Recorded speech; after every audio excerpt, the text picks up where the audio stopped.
만성중이염은 귀에 생기는 만성염증 질환입니다. 우리나라가 사회경제적으로 발전함에 따라서 이러한 만성염증성 질환들은 점점 빈도가 줄고 있습니다.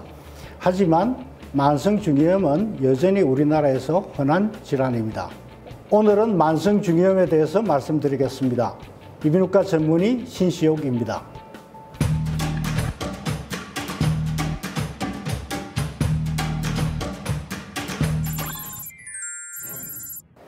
고막 안쪽에 공기가 있는 공간을 우리가 중이라고 합니다.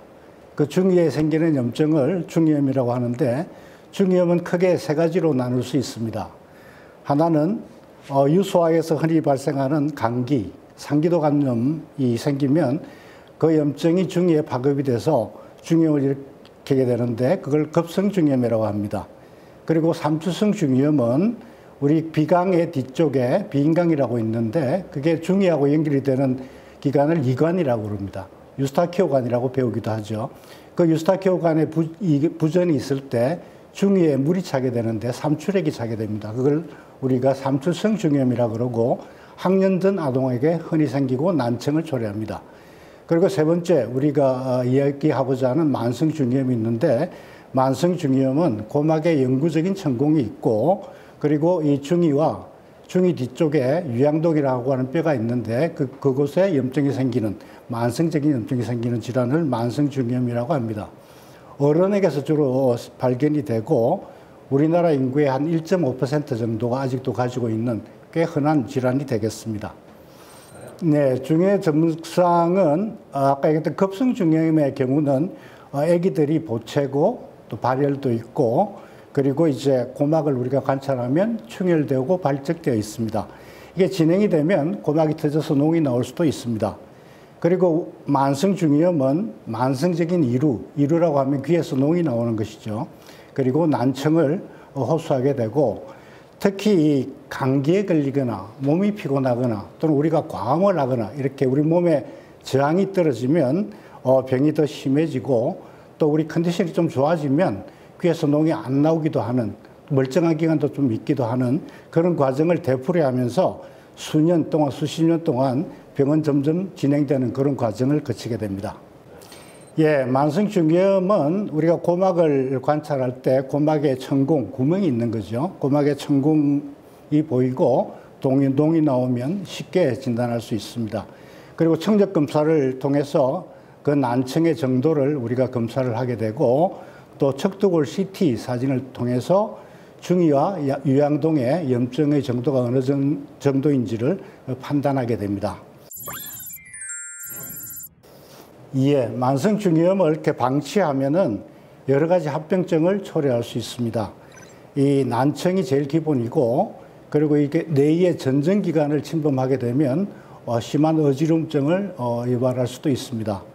그리고 이제 항생제가 개발된 이후에 빈도가 많이 줄긴 했지만, 귀가 위치한 척두골이라고 하는 뼈가 뇌와 가깝기 때문에 뇌막염, 뇌염, 뇌농장 같은 두개뇌 합병증을 일으킬 수도 있습니다.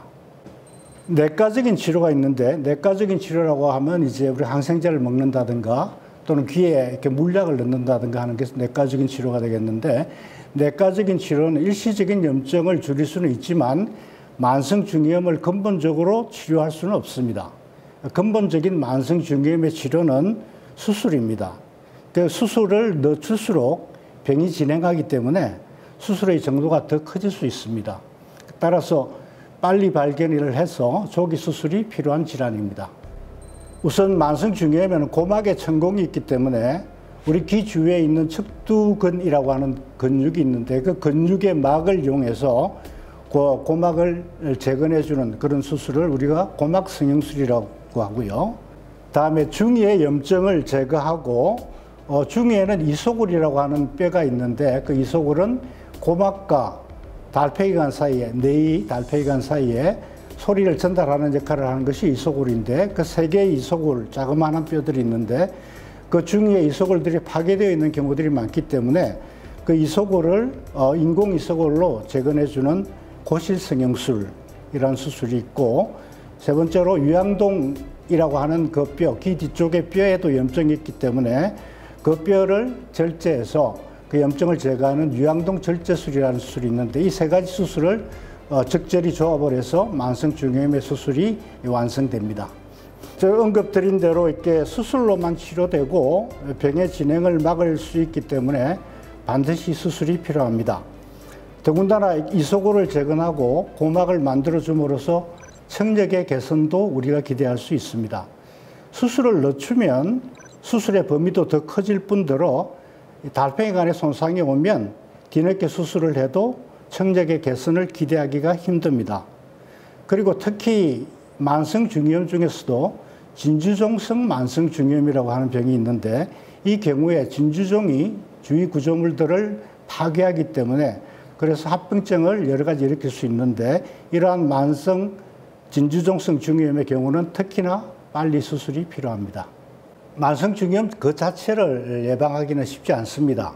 하지만 저희가 어릴 때 앓게 되는 급성중이염이나 아까 얘기했던 삼투성 중이염 등의 다양한 중이염들이 만성중이염으로 이행되지 않도록 조기에 진찰하고 적절히 치료하는 것이 대단히 중요하다고 하겠습니다.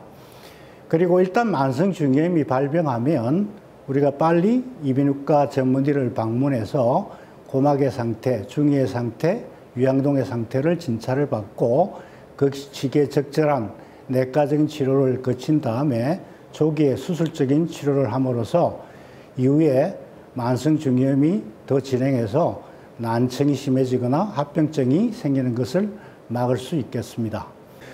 만성중이염이라고 하는 질환은 염증성 질환으로 요즘 들어와서 점점 더 연세 드신 분들에게서 발견되는 경우들이 많습니다. 최근에 여명이 길어지고 평균 수명이 길어짐에 따라서 만성중이염을 조기에 진단받고 조기에 치료받음으로써 남은 삶을 건강한 기와 건전한 청력으로 지낼 수 있도록 가능하면 빨리 이비인후과 전문의를 방문해서 진단과 치료를 받으시기를 바랍니다. 이상 이비인후과 전문의 신시옥이었습니다.